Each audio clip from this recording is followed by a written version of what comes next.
The Force moves through all living things like breath through lungs, and I learned early that holding your breath to follow someone else's rhythm will only leave you gasping. I am recording this as my consciousness dissolves into something larger than the body I have worn for 60 years. Here, in the moment between being Qui-Gon Jinn and becoming something the Jedi Council never believed possible, a voice that persists beyond death, proof that their understanding of the Force was incomplete, that my rebellious philosophy was not arrogance, but truth glimpsed through cracks in their doctrine. The plasma burns across my chest, still radiate heat even as my body cools, and I can feel Obi-Wan's hands pressing against the wound, his anguish bleeding through our training bond like a hemorrhage. And I need him to understand before I go that everything I taught him that contradicted the Council was not betrayal but love, that questioning dogma is not heresy but responsibility, that the living Force demanded I walk a different path than the one they paved with 10,000 years of comfortable certainty. I was born on an agricultural world whose name hardly matters, one of those outer rim planets where the Force moves through growing things with such obvious presence that even non-sensitives speak of good seasons and bad seasons, as if the land itself has moods and intentions. My parents were farmers who worked soil that their grandparents had worked, who marked time by plantings and harvests rather than republic calendars, who understood in their bones that life was a cycle of growth and decay, emergence and return, that you could not control the rain, but you could learn to dance in it. They gave me to the Jedi when I was 4 years old, after I made the dead grain fields bloom green in winter by pressing my small hands into frozen earth and willing life back into seeds everyone had declared lost. I remember my mother crying and my father's weathered face set hard against showing emotion, and I remember the Jedi who came for me, a severe Keldor named Master Tyvoka, telling them this was a great honor, that I would serve the galaxy, that attachment would only cause me suffering. Even then, at 4 years old, some part of me understood this was wrong. Not wrong in the sense of evil, but wrong in the sense of incomplete, a truth told with half its words, missing. My parents' love was not suffering. Their attachment to me was not weakness. The grief they felt at my leaving was not a poison to be purged, but a testament to connection, to the living Force binding us together through bonds deeper than doctrine could acknowledge. But I was 4, and I went with Master Tyvoka to Coruscant, to the temple that rose like a monument to certainty, all polished stone and ancient architecture, 10,000 Jedi moving through its halls with the serene confidence of beings who believed they had solved the essential questions of existence and needed only to maintain the answers. The temple smelled like incense and old stone and something else I could not name as a child, but later recognized as stagnation, the scent of an institution that had stopped growing, that maintained rather than evolved, that confused longevity with wisdom. The younglings' training halls rang with the sharp snap of training sabers and the patient voices of instructors teaching Shi-Cho basics, teaching us that emotion was the enemy of clarity, that peace was found through the absence of passion, that the Force was best understood through meditation and study rather than through the messy engagement with life that my parents had embodied in every season of planting and harvest. I learned the code before I could read. There is no emotion, there is peace. There is no ignorance, there is knowledge. There is no passion, there is serenity. There is no chaos, there is harmony. There is no death, there is the Force. We chanted it each morning and evening, letting the words settle into our minds like sediment, building layers of certainty that would harden into bedrock. But I struggled with it. Not because I could not understand the words. I was a quick study, praised for my memory and insight, but because the words themselves seemed to contradict what I felt when I touched the Force.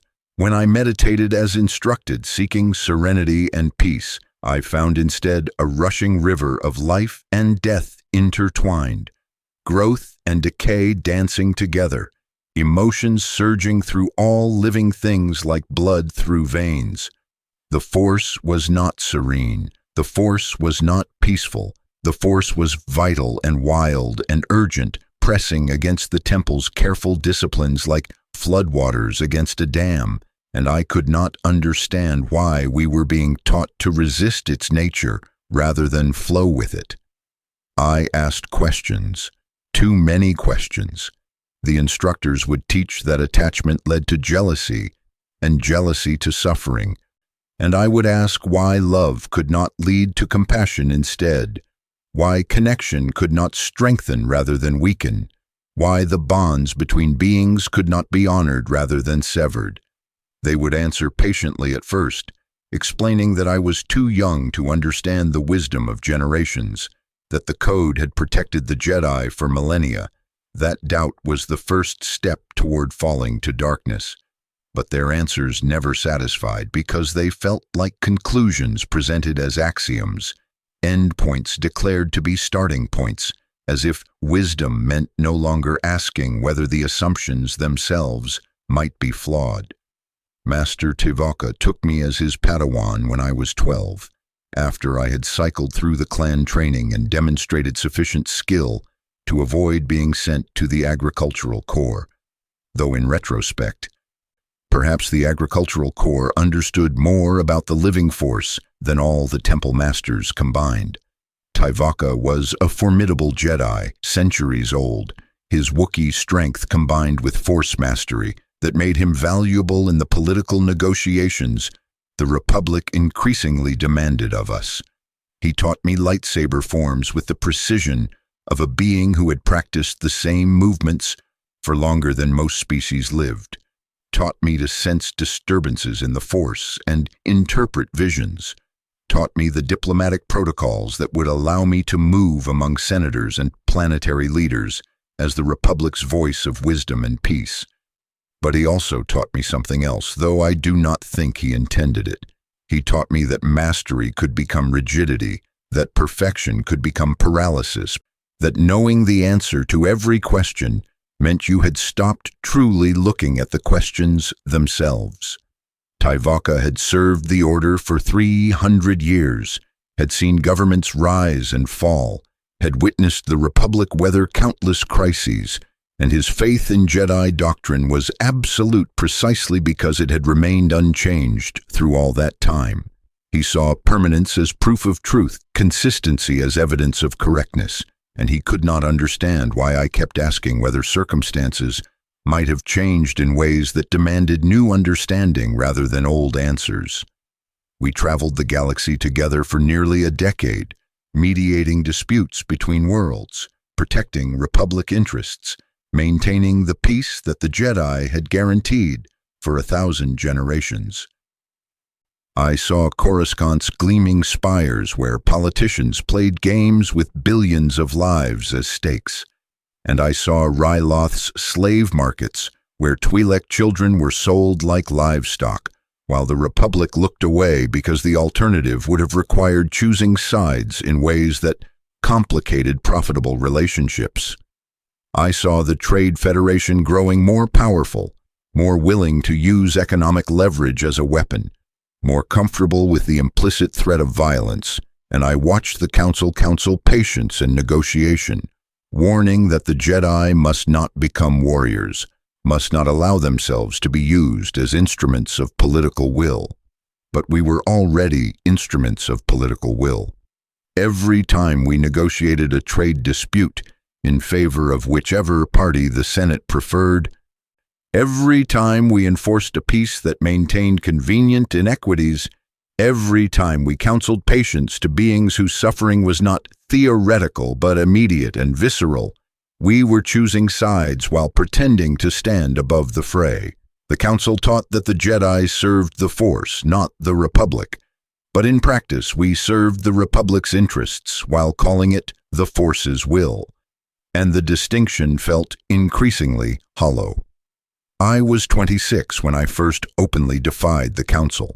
We had been sent to Elena, a mining world, where labor disputes threatened to disrupt the fuel supply to several core systems, and Tyvoka was instructed to negotiate a settlement that would end the strike without significantly impacting the mining consortium's profits. The miners, beings who worked 16-hour shifts in conditions that shortened their lifespans by decades, were asking for basic safety equipment and medical care, while the consortium argued this would make the operation unprofitable. It was, the council had been assured by Senate liaisons, a straightforward mediation requiring only Jedi wisdom to find acceptable middle ground. But there was no middle ground between death and profit, between bodies crushed in tunnel collapses because proper supports were too expensive and executives who measured quarterly returns from offices on Coruscant. I watched Master Tyvoka negotiate with both parties, seeking the compromise the council expected, the reasonable solution that would allow everyone to save face and return to productive operations. And I realized he was negotiating for a peace that would leave the essential injustice intact, that would send miners back to deadly conditions with perhaps a small concession on medical benefits, that would declare success while changing nothing that mattered. I broke from the negotiations and went into the mines myself, descended into tunnels that smelled of sweat and fear and the sharp chemical scent of refined fuel, where beings worked in darkness broken only by inadequate lighting, where the Force itself seemed to recoil from the desperation and suffering compressed into these spaces. I spoke with the miners, listened to their stories, felt through the Force the accumulated weight of preventable deaths, and calculated indifference. And then I returned to the negotiations and told the consortium representatives that if they did not immediately implement safety measures and living wages, I would use the Force to collapse every mine shaft on the planet, that I would make their entire operation worthless, rather than allow it to continue grinding lives into profit. Master Tyvoka was furious. He reprimanded me publicly, invoked Jedi protocols I had violated, contacted the council to report my unacceptable behavior, but the consortium, faced with a Jedi who might actually carry out his threat, agreed to nearly every demand the miners had made. The strike ended, lives were saved, and I was recalled to Coruscant to face discipline for succeeding through means the council deemed inappropriate. The council chamber was a circle of judgment, the seats arranged so that the masters looked down on whoever stood in the center, answering for their actions. I stood where countless Jedi had stood before me, beneath the weight of institutional disapproval, and I listened to Master Windu enumerate my failures, threatening violence, exceeding my mission parameters, prioritizing immediate outcomes over long-term relationships, allowing emotion to compromise objectivity. He spoke with the firm certainty of a being who knew he was right, who had the weight of tradition behind him, and he asked me if I understood the seriousness of my breach. I understand that miners are not dying in collapsed tunnels today, I said. I understand that beings who are suffering now have protection. I understand that the Force moves through living beings, not through quarterly profit statements, and that serving the living Force sometimes requires acting in ways that make bureaucrats uncomfortable. Master Yoda's ears flattened against his head. I had seen him do this before, a tell that he was disturbed by something he heard. "Young you are," he said in that backward syntax that always made you work to parse his meaning. "Think you do that attachment to outcome wisdom is? Think you do that one injustice corrected worth breaking trust is? I think that trust with beings who profit from preventable suffering is not worth maintaining," I replied. "I think that Jedi neutrality that serves the powerful while calling it balance is not actually neutral. And I think the living Force does not respect our careful politics. the council decided I required additional training in Jedi philosophy. I was to spend 6 months in meditation and study, contemplating the code and the Order's teachings, allowing my impulsive nature to be tempered by deeper understanding. It was meant as correction, but it became revelation. Because in those 6 months of meditation, sinking deep into the Force while the Temple's philosophers lectured me on attachment and the path to darkness, I began to perceive something the Council's doctrine could not accommodate. The Force was not light versus dark, not good versus evil arranged in opposition. The Force was life itself, death itself, growth and decay and transformation, all moving together in patterns that did not care about our moral categories. The light side and dark side were not opposing teams in some cosmic struggle. They were crude labels applied to the single unified force by beings who needed to organize experience into simple binaries.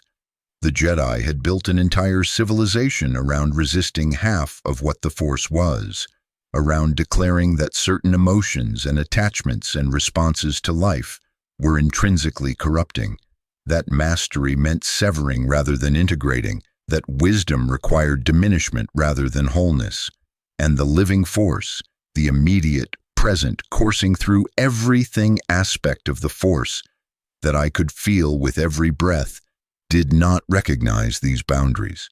The living force moved through love and grief both, through creation and destruction, through attachment and loss, through passion and peace. Trying to touch only half of the Force's nature was like trying to breathe only in and never out, like declaring that growth was acceptable, but decay was forbidden, like insisting that summer was righteous and winter was fallen. It was philosophically incoherent and practically impossible, and the evidence of its failure was everywhere if you looked. In Jedi who had served faithfully for decades but remained somehow hollow, in the Order's increasing irrelevance to beings whose lives were not theoretical problems to be meditated upon, in the way we had become enforcers of the status quo while calling ourselves servants of the light. I tried to explain this to Master Tyvoka when I returned to active service.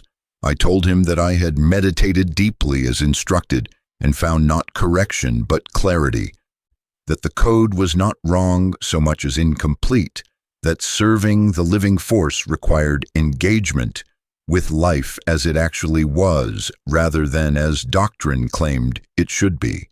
He listened with the patience of a being who had heard similar arguments from countless young Jedi convinced they had discovered something the Order's collective wisdom had somehow missed. He told me I was confusing my own desires with the Force's will, that my attachment to immediate outcomes blinded me to larger patterns, that arrogance was claiming personal insight superseded institutional knowledge. But he also told me something else, something that suggested his certainty was not quite absolute. The Order has survived 10,000 years, Qui-Gon. It has weathered wars and schisms and beings far more powerful than you or I who believed they knew better than the Council. If we are wrong about the Force's nature, the galaxy itself would have corrected us by now. That we persist is evidence we are right. I thought about this for a long time, and I realized that survival was not proof of correctness. It was only proof of survival. The Order had persisted not because its philosophy was true, but because it was stable, because resisting change and maintaining tradition required less courage than adapting, because institutional momentum could carry you forward long after you stopped moving toward anything that mattered. The Jedi were not thriving, they were enduring, which is what organisms do when they are no longer growing but not yet dead. When they have become very good at not failing without remembering what succeeding would mean.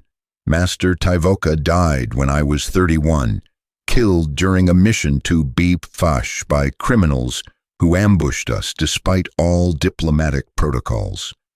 I held him as he died, This being who had taught me and challenged me and never quite understood why I could not simply accept what he had accepted. His last words were about duty, about serving the Order, about trusting the Council, and I felt his presence dissolve into the Force like salt into water, becoming part of something larger, and I wondered if he had found in death what he could not find in life, the living Force unfiltered by doctrine, pure and immediate and true. The Council offered me a seat among them after a period of mourning.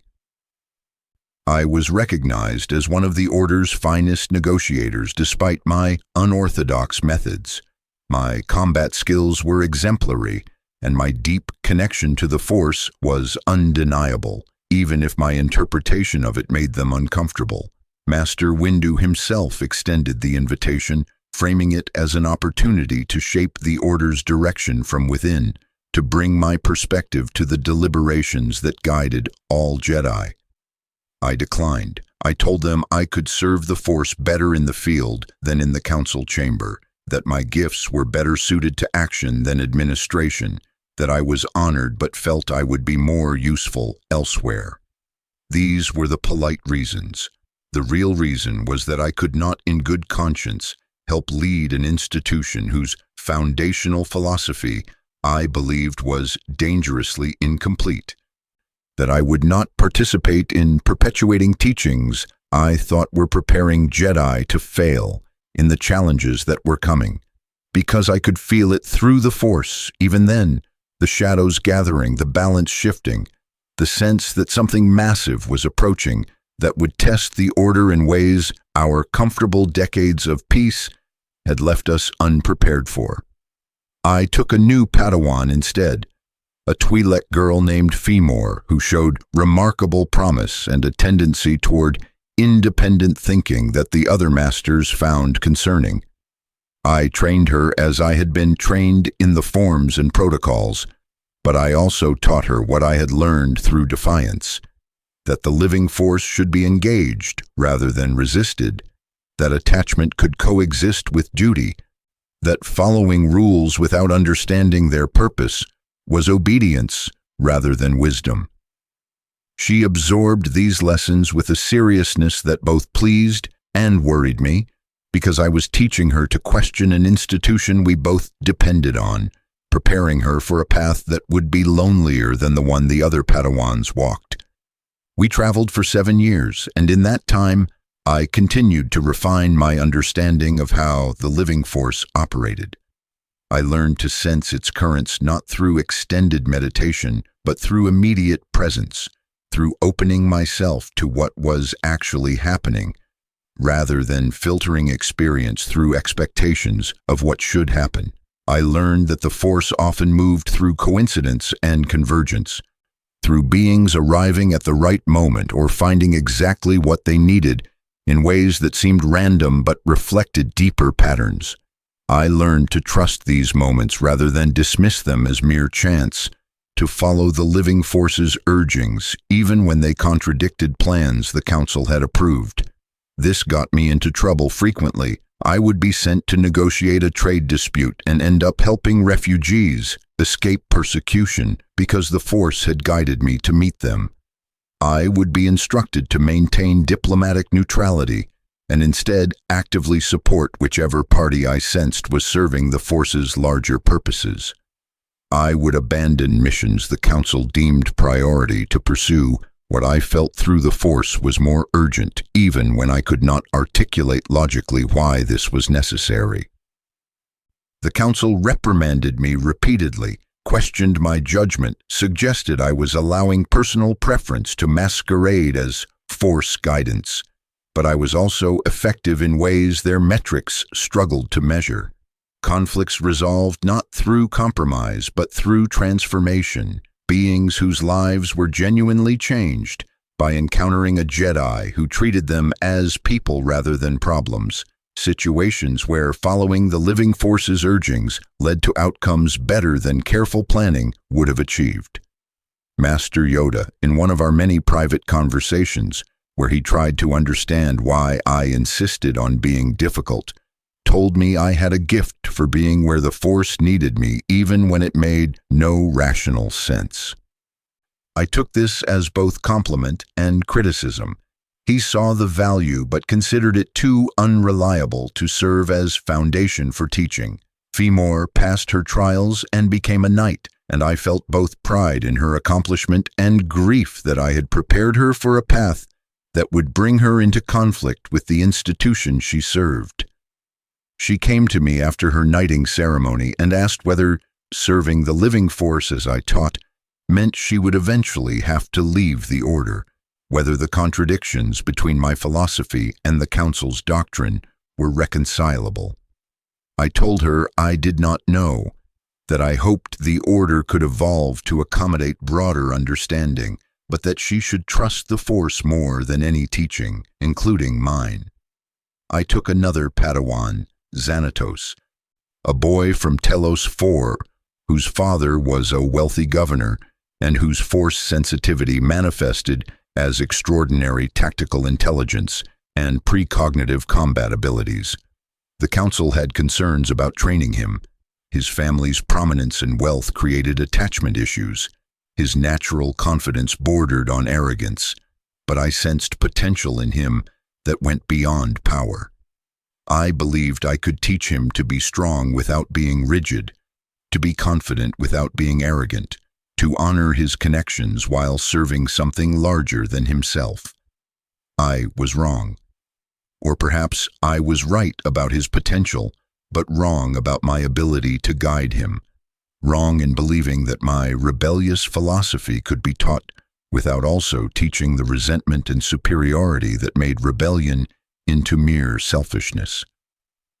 Xanatos learned everything I taught about the living force, about questioning dogma, about trusting personal insight over institutional wisdom, but he learned these lessons without humility, without the essential understanding that serving the Force meant surrendering rather than controlling, that trust in immediate guidance required releasing attachment to outcome.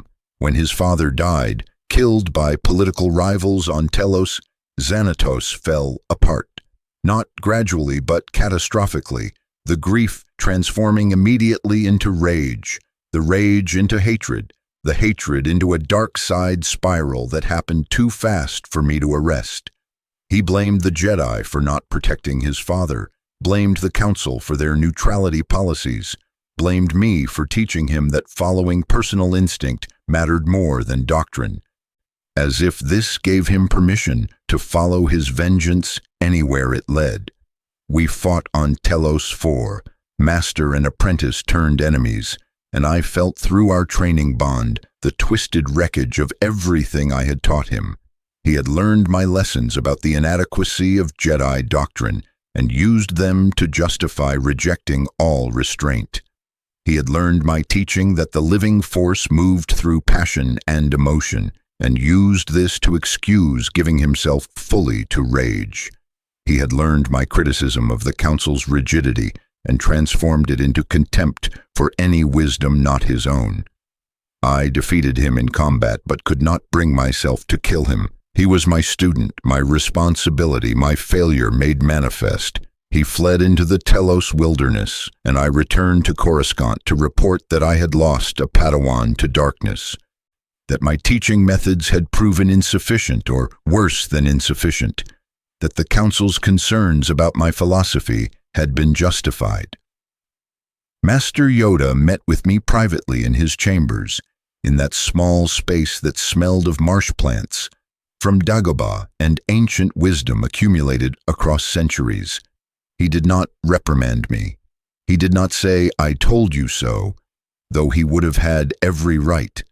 Instead, he asked me what I had learned, what I understood differently now about the danger of teaching beings to trust themselves, before they had developed sufficient wisdom to know when self-trust was really self-deception. "Failed, you have," he said with that gentle directness that somehow never felt like cruelty. "But failed before the Order has. Failed with Count Dooku, who left us because he could not accept our limitations. Failed with many others across the centuries who saw the cracks in our foundations and decided the answer was to build elsewhere. The question, young Qui-Gon, is whether learn from failure you will, or whether repeat it again you must. I told him I had learned that wisdom required humility, that questioning doctrine did not mean abandoning all structure, that serving the living force was not license for serving yourself. I told him I believed more than ever that the Council's philosophy was incomplete, but that I had been arrogant in how I taught alternatives, had given a student tools for dismantling without sufficient tools for building. I told him I would take another Padawan if he would trust me, but that I would be more careful, more balanced, more aware of the dangers of teaching rebellion without also teaching responsibility. Trust you, still I do, Yoda said. Difficult you are, rebellious you are, right sometimes you are, even when wish I did that wrong you were. Need the order does, voices that question, but need you do, to remember that questions alone, not answers make. Balance you must find, or lose more students you will, and each time harder it becomes to believe worth teaching your way is. I took his words seriously. I spent a year in meditation and service without a Padawan, helping at the temple, working with younglings, assisting other masters with missions, trying to understand how to integrate my philosophy with the Order's wisdom rather than positioning them as opposites. I began to see that both were necessary. The living force's immediate urgings and the code's accumulated understanding. The courage to act decisively and the restraint to act wisely. The trust in personal insight and the humility to recognize personal insight could be wrong. And then I met Obi-Wan Kenobi, a young Padawan whose master had recently died and who needed someone willing to take an apprentice already partially trained, already formed in another's image. The council thought him too attached to his previous master, too conventional, too invested in following rules to ever develop the independence that Knight-level service required. They were considering him for the agricultural corps, which would not have been failure but would have been surrender, taking this bright, earnest boy and filing him away in service that would use a fraction of his potential. I saw in Obi-Wan something that called to me a desperate desire to be good, to serve correctly, to earn the approval of masters who would always find him slightly insufficient. I saw the way he tried so hard to be what others needed that he had not yet discovered what he himself was. I saw potential not just for power but for genuine wisdom if someone could teach him that goodness was not the same as obedience, that serving the Force meant sometimes disappointing the beings who claimed to speak for it. I took him as my Padawan, and our early years together were difficult. He expected a master like his previous one, structured, orthodox, clear in expectations and approving when they were met. Instead, he got me, constantly contradicting his training, questioning the very foundations he had worked so hard to build on, dragging him into situations where the right answer was not in any manual and the Force's guidance was more trustworthy than the Council's instructions. We clashed. He thought I was reckless and I thought he was rigid.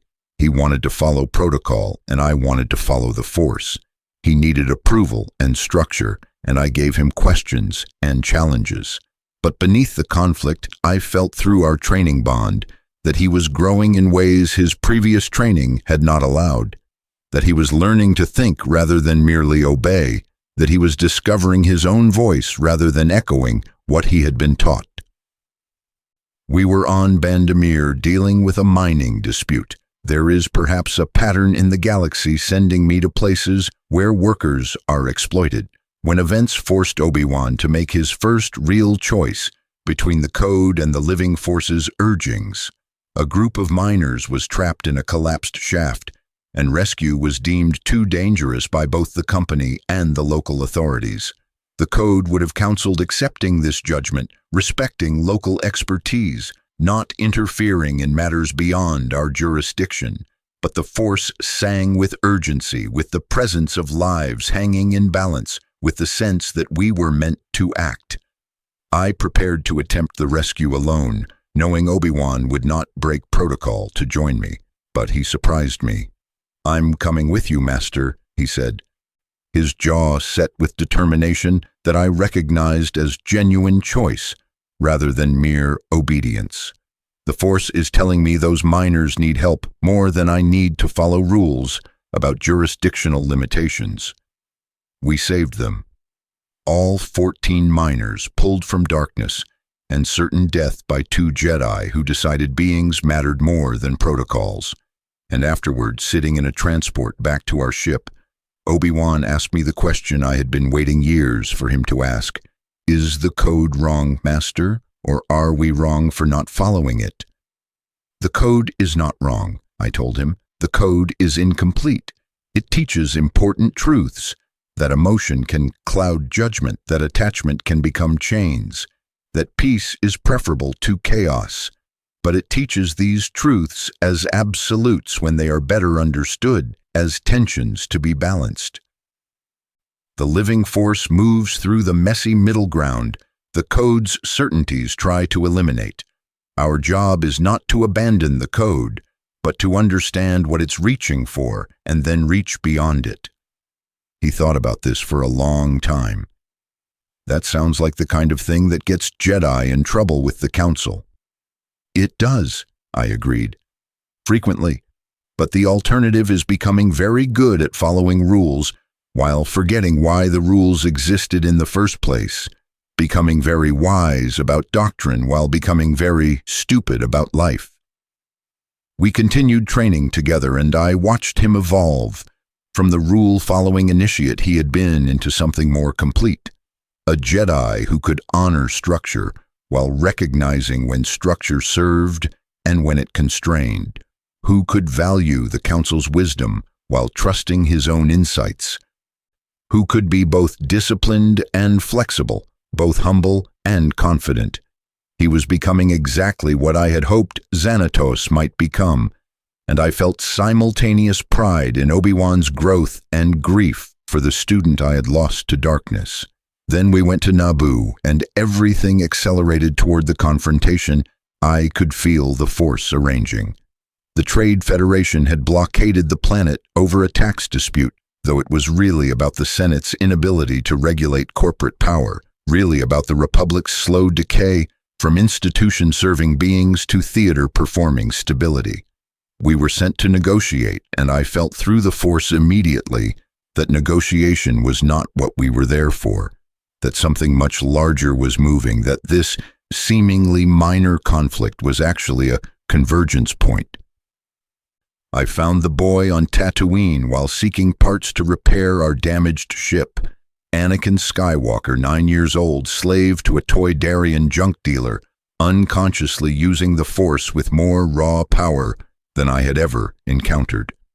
When I tested his midi-chlorian count and found it higher than Master Yoda's, higher than any Jedi in recorded history, I understood why the Force had guided us here. This was not coincidence, this was convergence, the living Force presenting us with exactly what we needed, even though we had not known we needed it. He was the chosen one. I felt this with certainty that transcended logic, knew it through the Force with the same immediacy. I knew my own name, the prophesied being who would bring balance to the Force, though I suspected that balance meant something different than the Council imagined. That balance was not light side victory, but an ending of the artificial division between light and dark that the Jedi's incomplete philosophy had created. But he was also a child, traumatized by slavery, attached desperately to his mother, filled with all the fear and love and anger that the Council taught were paths to darkness. The Council would never accept training him. He was too old, too formed, too attached.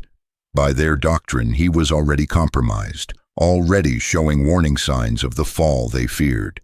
They would look at his potential and see only danger, would choose safety over destiny, would let fear guide them while teaching others that fear led to darkness. I freed him from slavery through a wager, won his freedom but could not free his mother. I have regretted this every day since. have wondered if freeing Shmi Skywalker might have prevented all that followed, if leaving her in bondage while taking her son was a sin the galaxy would spend decades paying for. But I made the choice I made, and I brought Anakin with us to Naboo, and I felt the Force singing with rightness and warning both, as if we were doing exactly what needed to be done, while also initiating something dangerous beyond calculation. On Naboo, we encountered the Sith, a Zabrak warrior with a double-bladed lightsaber, burning with dark side power, representing an order that was supposed to be extinct for a millennium. The Jedi's comfortable certainty that we had defeated the Sith, that darkness had been vanquished and only light remained, shattered in the moment his red blade ignited. The Council had been wrong. Their historical understanding had been incomplete. The Sith had survived, had planned, had waited, and now they were moving. I fought him with Obi-Wan, master and apprentice working in tandem, and I felt how our philosophies influenced our combat.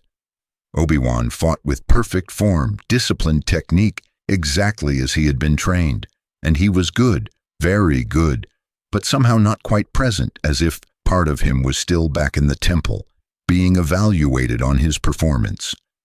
I fought with the living force moving through me, improvising, trusting urgings that had no rational basis, and I was more effective but also more reckless, following instincts that sometimes led true and sometimes led me directly into danger.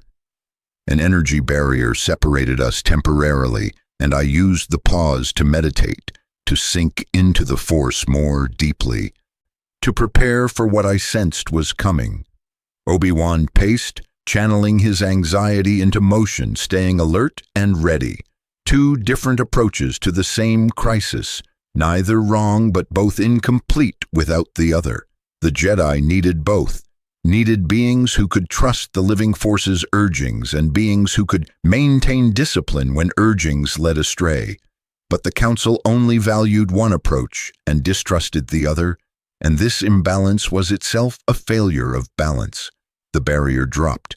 I engaged the Sith again, and I felt through the Force that I was going to die, that this moment was my ending, that all my years of training and questioning and serving had led to this particular defeat. I could have retreated, could have waited for Obi-Wan, could have fought more conservatively, but the living force was clear. This was necessary. This was right. This was how it had to be. His blade pierced my chest, and I felt the plasma burn through tissue and organ, felt my body beginning its shutdown, felt Obi-Wan's anguish through our bond like another wound. I collapsed, and Obi-Wan caught me, his hands pressing uselessly against the injury, and I saw in his eyes that he understood I was dying and did not understand why I had let it happen. "It's too late," I said, and I tasted copper blood, felt the strange lightness that comes when your body is already mostly gone and your consciousness is just visiting. No. Obi-Wan's denial was fierce, desperate, exactly the kind of attachment the Council taught led to darkness. But I felt no darkness in him, only love, only grief, only the human reality of loss that doctrine tried to train away. I reached for his face, needing him to understand what I had learned, what I needed him to carry forward. "Obi-Wan, promise me you will train the boy." He was confused, shocked, not processing. "Yes, Master. He is the chosen one. He will bring balance. Train him." I felt the Sith die.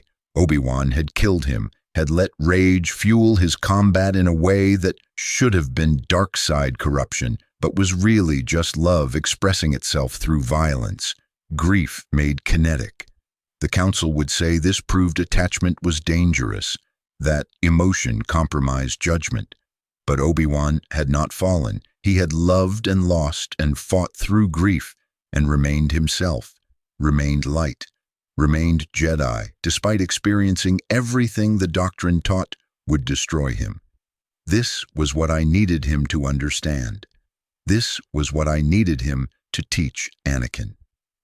That the Code's warnings about attachment were not laws of physics, but cautionary guidelines that love did not automatically lead to darkness, that feeling deeply was not the same as being controlled by feeling, that balance meant integrating rather than excising, that the living force moved through the full spectrum of human experience rather than only through the narrow band the Council had declared acceptable. But I was dying, and there was no time to explain this clearly, no way to compress 40 years of understanding into the seconds I had remaining.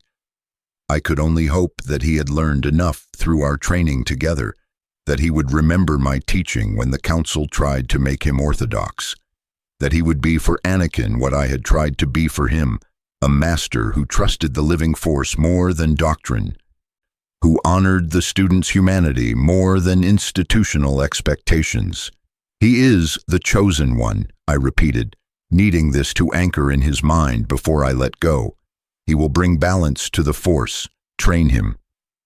Then my body failed completely, and I felt my consciousness beginning to dissolve into the force, becoming one with the cosmic current that had always been my true teacher.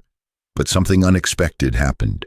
Instead of dissolving completely, instead of losing individual awareness in the greater whole as Jedi teaching suggested would happen, I found I could maintain coherence, could persist as a distinct presence within the Force.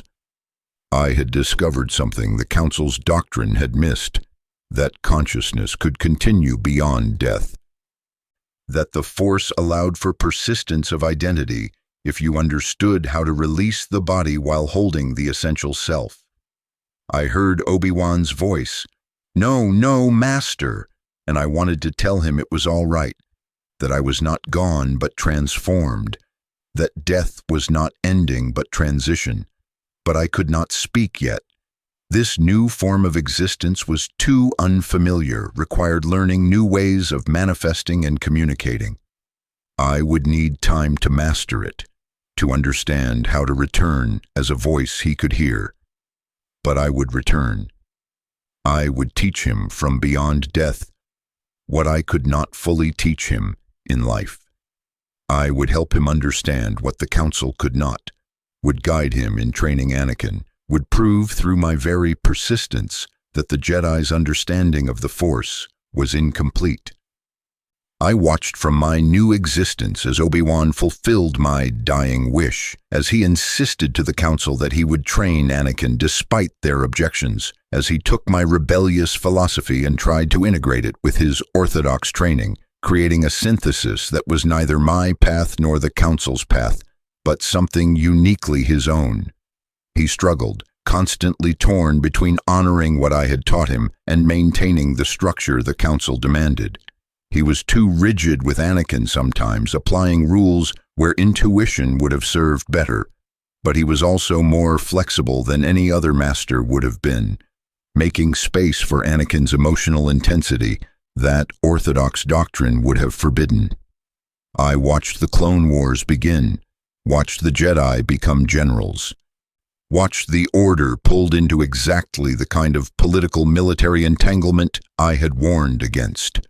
The Council that had counseled neutrality and non-interference for decades suddenly found itself commanding armies, making tactical decisions that killed thousands, serving the Republic's war machine while claiming to serve only the Force.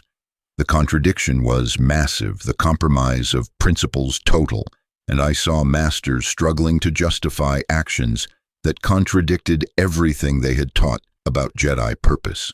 Yoda felt my presence occasionally during meditation, sensed I had not fully dissolved into the Force, that some part of me persisted and watched. He began studying ancient texts, seeking understanding of how this was possible, learning what I had learned, that the Council's teaching about death was incomplete, that persistence beyond the body was achievable for those who understood the living force's true nature. He learned slowly, this being who had taught for 800 years, learning that even he had more to discover, that wisdom meant remaining open to being wrong. I watched Anakin grow in power and fear both.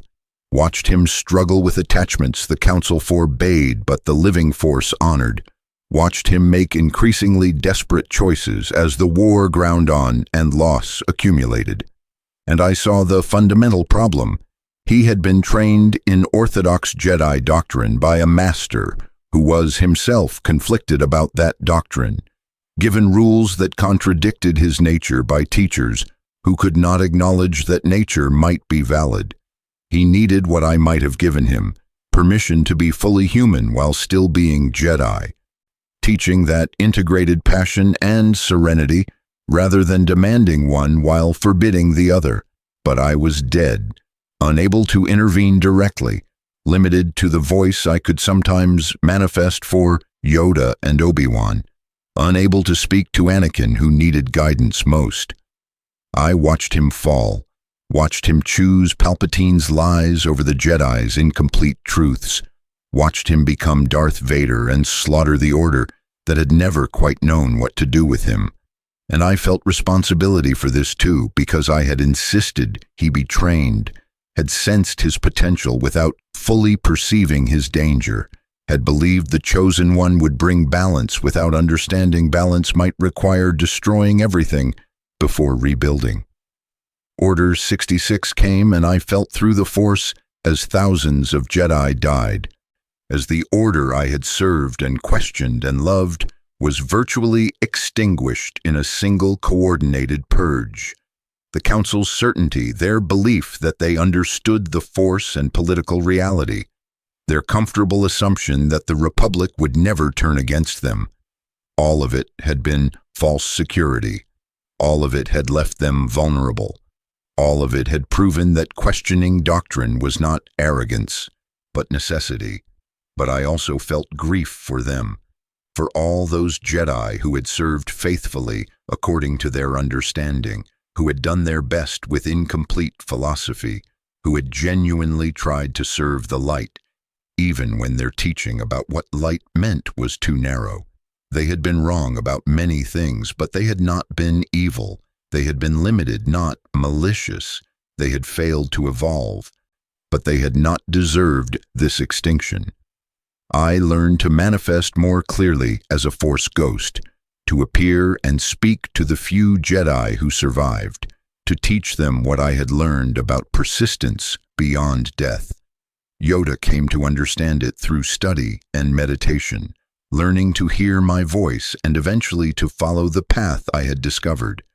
Obi-Wan learned it more slowly, still conflicted about accepting teaching that contradicted Council doctrine even though the Council was gone. But eventually, through years of patient instruction from beyond death, he learned to release his body while holding his consciousness, learned that the Force offered continuity of self for those who understood how to surrender control, while I taught Anakin's children too, in the ways I could reach them.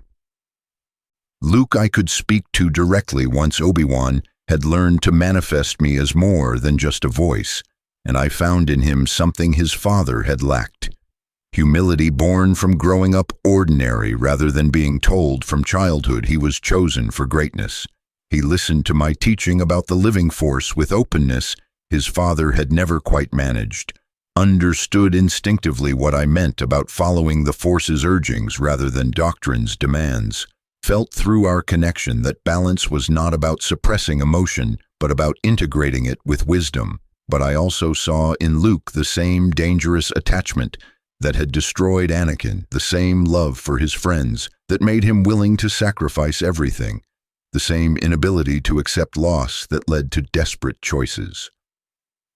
The difference, and it was everything, was that Luke had been raised with love rather than trained to suppress it, had learned that connection could be strength before being taught it was weakness, had developed a core of self-worth that did not depend entirely on being special or powerful or chosen. When he faced similar crises to those that had broken his father, when he was forced to choose between attachment and duty, between saving loved ones and serving greater good, he made different choices because he had been given different foundation.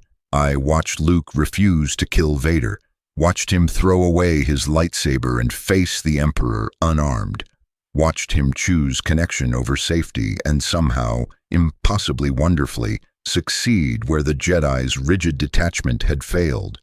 He declared himself a Jedi like his father before him, claimed the identity while also claiming the attachments the Order had forbidden, and in doing so he embodied the synthesis I had been reaching for my entire life. He was not Jedi as the Council had defined it, all serene detachment and emotional suppression. He was Jedi as the living force demanded, fully human, fully present, feeling everything while being controlled by nothing. And Vader, Anakin, some part of Anakin still existing beneath the machine and the darkness, was redeemed not by orthodox Jedi teaching, but by love, by his son's refusal to abandon him, by attachment that the Code had declared led only to darkness, proving instead to be the path back to light. He killed the Emperor to save Luke, sacrificed himself for love, died as Anakin Skywalker rather than Darth Vader. And in that moment, every argument the Council had ever made about attachment, leading inevitably to darkness, was proven incomplete. Every warning about love causing only suffering was revealed as half-truth, mistaken for absolute. I met Anakin in the Force after his death, his consciousness maintaining coherence the way Yoda and Obi-Wan and I had learned to do. He was confused, shattered by the weight of what he had done, uncertain whether redemption in the final moment could balance decades of atrocity. We spoke, not in words but in the direct communication the Force allows, meaning flowing between us without the limitations of language, and I told him what I should have been able to tell him in life. The Council taught you that fear leads to anger, leads to hate, leads to suffering, I said. But they never taught you that fear could also lead to courage, that anger could fuel justice, that love could strengthen rather than weaken. They gave you half the map and told you it was complete, and when you got lost following their incomplete directions, they blamed you for being lost rather than acknowledging their directions were insufficient. I killed them, Anakin said, and the grief in him was oceanic, a suffering beyond what living beings could contain. I killed younglings, I destroyed the Order, I served evil for decades. How is there redemption in that? There isn't, I told him honestly, not redemption that erases or balances or makes it acceptable, but there is transformation, there is growth, there is becoming something different than what you were. You were a slave who never truly became free, who exchanged Watto's chains for the Jedi's rules, for Palpatine's lies for the armor that became your prison, and in the end, you chose freedom, real freedom, not power or control or safety, but the freedom to love your son more than you feared losing him. That's not redemption, but it's something. It's growth at the last possible moment. It's proof that choice always remains, even when we believe we've lost the capacity to choose. He carried his grief with him into the Force, and I sensed it would be eternally part of him, that some wounds were too massive to heal even in death. But he also carried the love that had saved him, carried Luke's faith that had given him permission to become himself again. And perhaps that balance, grief for what he'd done and love for what he'd saved, was its own kind of wisdom. Its own teaching about how darkness and light could coexist rather than canceling each other. I watched the New Republic form from the Empire's ashes, watched the surviving Jedi try to understand what had happened and what should come next. Luke sought out knowledge about the Old Order, studying our texts and teachings, and I saw him struggling with the same questions I had struggled with. How much of the old ways should be preserved? How much had been revealed as flawed? Whether there was wisdom in the Council's caution or only failure in their rigidity? Whether attachment should be forbidden or honored or something complex between those extremes? I spoke to him when he sought guidance, manifesting as clearly as I could, telling him what I had learned. The Jedi were not wrong about everything, I said. They were right that emotion can cloud judgment, that attachment can become chains, that power without discipline is dangerous, but they made absolutes from tensions that should have been balanced. They taught suppression when they should have taught integration. They feared the dark side so much, they refused to acknowledge that light and dark are both aspects of the single unified force, that trying to touch only one half is philosophically incoherent and practically impossible. So what should I teach? Luke asked. What should the new Jedi be? I don't know, I admitted. I spent 60 years questioning the old ways without fully developing new ones. I knew what was wrong more clearly than I knew what was right. But I learned this. The living force moves through life as it actually is, not life as doctrine claims it should be. Serve that. Honor connection while maintaining perspective. Feel deeply while acting wisely. And when doctrine conflicts with what the Force is clearly telling you, trust the Force. The galaxy will correct you if you're wrong, but it will also starve you if you're too careful to ever act. Luke took this teaching and tried to build something new, tried to create a Jedi Order that learned from the old one's failures while not discarding everything valuable it had preserved. I watched him struggle with the same tensions I had struggled with, trying to honor attachment while warning against possession, trying to encourage emotion while teaching restraint, trying to find language for a philosophy that acknowledged complexity rather than offering comfortable certainty, and I watched him fail, watched him take a student, his own nephew, Ben Solo, who carried both his uncle's light and his grandfather's darkness, who struggled with the same violent emotions Anakin had struggled with, who needed the same integration of passion and discipline that the old order had never learned to teach. Luke sensed darkness growing in Ben, felt the pull of the dark side, faced the moment of crisis where a teacher must choose between faith and fear. He chose fear. For one brief moment standing over his sleeping student, Luke considered killing Ben to prevent the darkness he sensed, ignited his lightsaber in a moment of pure preventive intent. He stopped himself immediately, recognized the horror of what he had almost done. But Ben woke, saw his master standing over him with active weapon, and felt the same betrayal Anakin had felt when the Order tried to control him. When the beings he trusted proved they feared him more than they loved him, Ben fell, became Kylo Ren, destroyed Luke's new Jedi Order the way Anakin had destroyed the old one.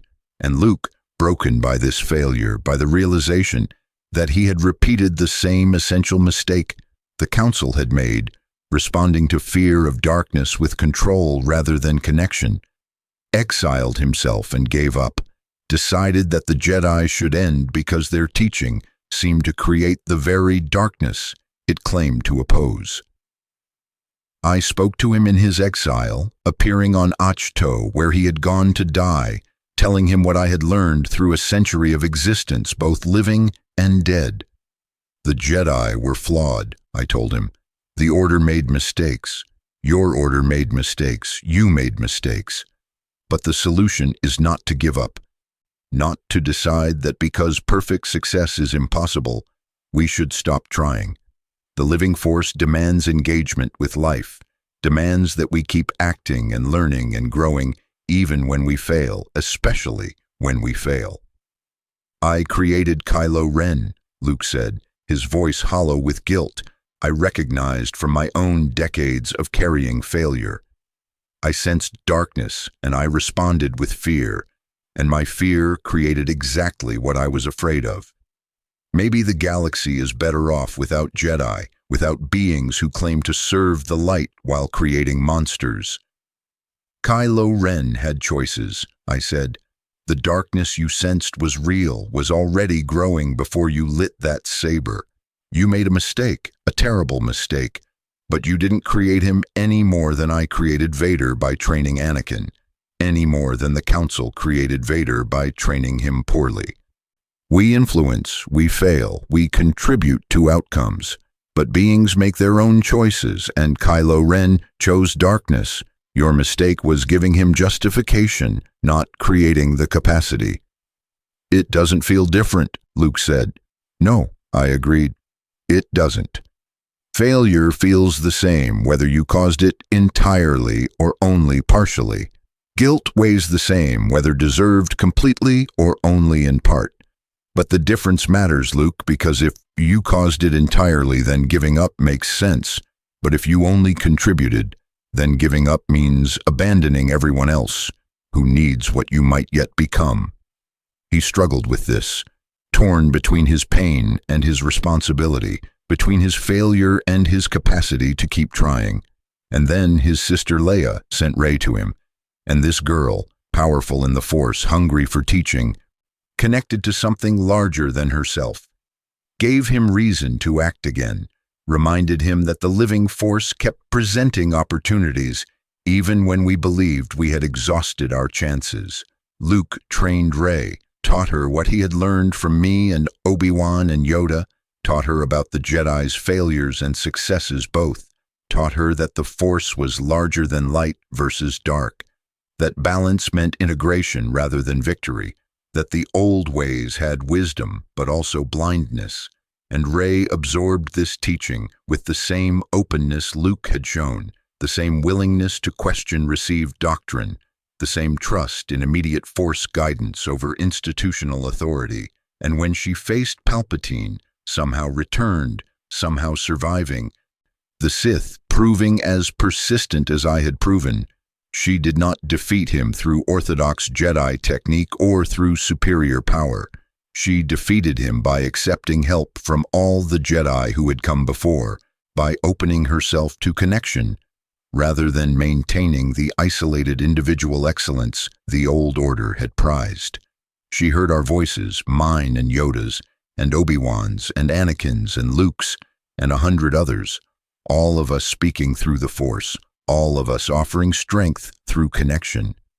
Let it flow through you, Rey, I told her when I sensed her doubt. Not just the light side, not just the parts the Council approved of, but all of it, the love and the anger, the hope and the grief, the connection to beings you might lose. Feel everything and be controlled by nothing. That's balance. That's what Anakin was supposed to achieve but couldn't because we taught him to fear half of what he was. You can do what we could not. You can be whole. She defeated Palpatine, ended the Sith, saved the galaxy in ways that required everything the old order had rejected: attachment, passion, emotion, connection, love for her friends that made her willing to sacrifice herself. And in doing so, she proved what I had been arguing my entire life, that the Council's philosophy was incomplete, that serving the Force required embracing life in all its complexity, that light and dark were not enemies but aspects of one reality that demanded integration rather than warfare. Now, existing as I do in the timeless space of the Force, watching the galaxy continue to stumble toward whatever wisdom it will eventually achieve, I see that my rebellious philosophy was not rebellion for its own sake, but recognition of something the Order had forgotten. The Jedi had codified their understanding at a particular historical moment, had taken the insights of their founders and hardened them into unquestionable doctrine, had confused the map with the territory and spent millennia defending the map even as the territory changed. I was not smarter than the Council, not wiser than Yoda or Mace or the hundreds of masters who had served before me. But I was willing to look at the territory directly rather than trusting only the map, willing to acknowledge when doctrine failed to match experience, willing to accept the discomfort of uncertainty rather than the false comfort of certainty. This made me difficult, made me controversial, made me exactly the kind of Jedi the Order struggled to accommodate. But it also made me necessary. The Order needed voices that questioned, that pushed against orthodoxy, that refused to accept that because something had been true for millennia, it would remain true forever. They needed the tension I provided, the challenge I represented, the alternative perspective I offered. They understood this intellectually. Yoda kept me close despite our constant disagreements. The Council tolerated my defiance because they sensed some value in it, but they never quite integrated it, never quite allowed questioning to evolve their teaching. And so, the Order fell, not because of my philosophy, but because of their rigidity, because their absolute certainty left them blind to dangers they could not fit into their framework, because they could not adapt fast enough when reality shifted beneath them. My rebellious philosophy would not have saved them.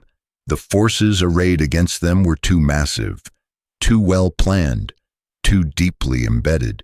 But perhaps earlier questioning, earlier adaptation, earlier willingness to acknowledge their limitations might have helped them recognize what was coming before it destroyed them. Obi-Wan asked me once during one of our conversations after his death whether I blamed myself for the Order's fall, whether my constant questioning had weakened institutional cohesion at exactly the moment solidarity was needed. I told him what I believed, that institutions that cannot withstand questioning deserve to fall, that unity built on suppressing doubt is fragile unity, that strength requires the flexibility to adapt rather than the rigidity to endure unchanged. But beings died, Obi-Wan said. The younglings died. Jedi who served faithfully, who believed in the Order's teachings because they trusted beings like you and me to guide them correctly. They died because the Order failed them. Does our philosophical correctness matter against that weight? No, I admitted. It doesn't. Being right about doctrine while beings suffer and die is not actually being right. But Obi-Wan, the Council was also philosophically incorrect while beings suffered and died. Orthodox or rebellious, traditional or questioning, none of it mattered when Palpatine triggered Order 66. We all failed. The only question is whether future Jedi learn from how we failed or repeat it.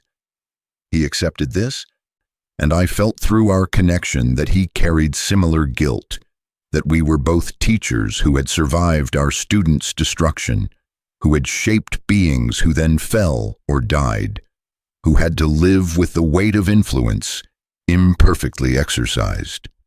Neither of us had been perfect, neither of us had found the balance we sought, but we had tried, and we had learned, and perhaps that learning could be passed forward to Rey, and whoever she trained. Perhaps the pattern could shift because we had been willing to acknowledge pattern existed. The living force moves now as it always has, through growth and decay, connection and loss, light and shadow intertwined.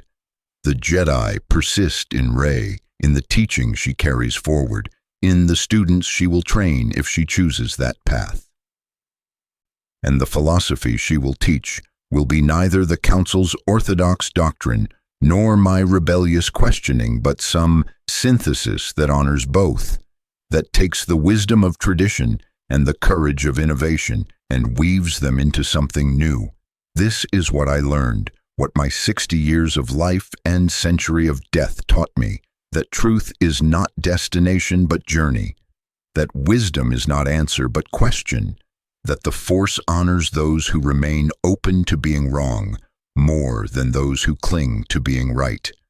The Council taught that there was no chaos, only harmony, but the living Force taught me that harmony emerges from chaos, that order is temporary pattern in constant flux, that the peace they sought was not absence of conflict, but skillful navigation through it. I was difficult. I was rebellious. I questioned authority and doctrine and the accumulated wisdom of millennia. I was also limited, flawed, wrong about many things, responsible for failures that killed beings I was supposed to protect. Both are true. Both matter. And the tension between them, between questioning and humility, between confidence and doubt, between acting decisively and accepting uncertainty, is itself the balance the Force demands. If there is a legacy I leave, it is this: Trust the living force more than any doctrine, including this one. Trust your connection to life as it actually is, more than anyone's teaching about life as it should be. Trust that the force will correct you if you're wrong, will guide you if you're open, will teach you what you need to learn if you remain humble enough to recognize you haven't learned everything. The Jedi Code says there is no death. There is the Force. It is correct but incomplete. There is death, real death, transformation, ending, and there is the Force, moving through death and life, both making no distinction, honoring both as necessary aspects of one process. Acknowledging death's reality does not deny the Force's permanence. It honors both, holds them in tension, accepts that apparent contradictions are often deeper truths we lack language to express. I feel Obi-Wan's presence near, and Yoda's and Anakin's, all of us existing in this space beyond space, this consciousness beyond individual limitation. We are not separate and not merged, not individual and not collective, but something that has no precise word, because the experience transcends the categories language creates. The living force flows through us, and we flow through it. And there is peace in this that the Council could never teach, because they were too busy defending peace as concept to fully experience peace as reality.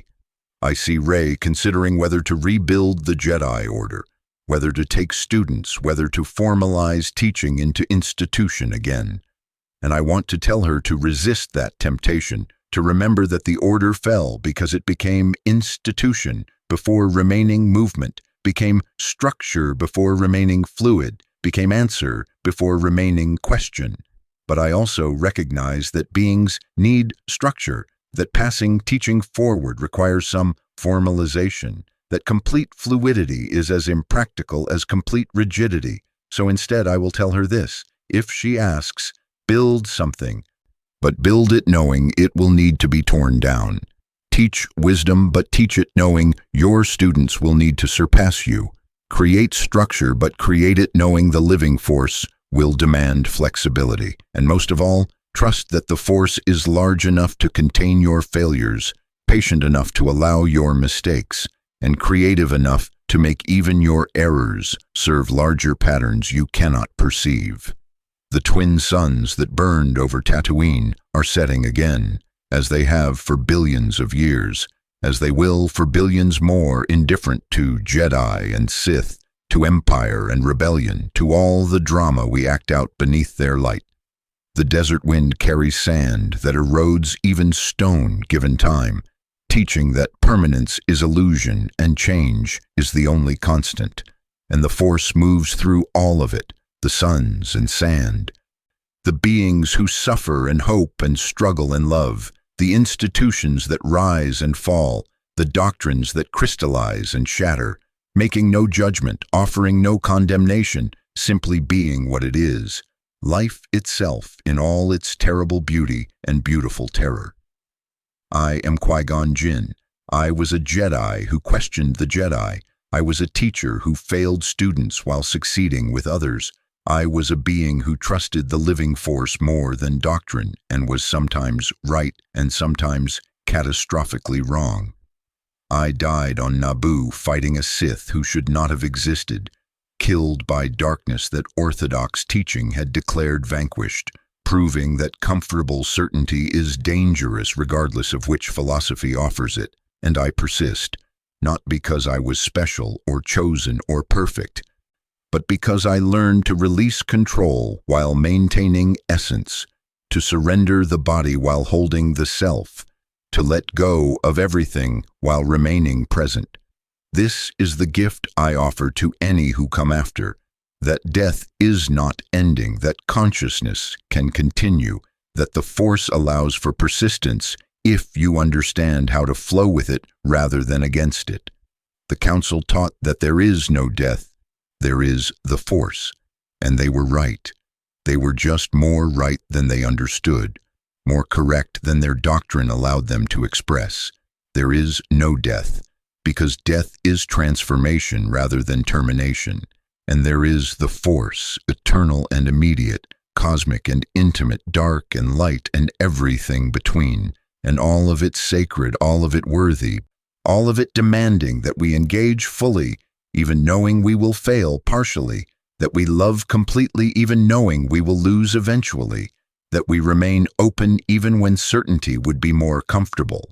This is what my rebellious philosophy was reaching for, what my questioning of the code was trying to articulate, that the Force demands wholeness, and wholeness requires integrating everything we are rather than excising parts that doctrine declares unacceptable.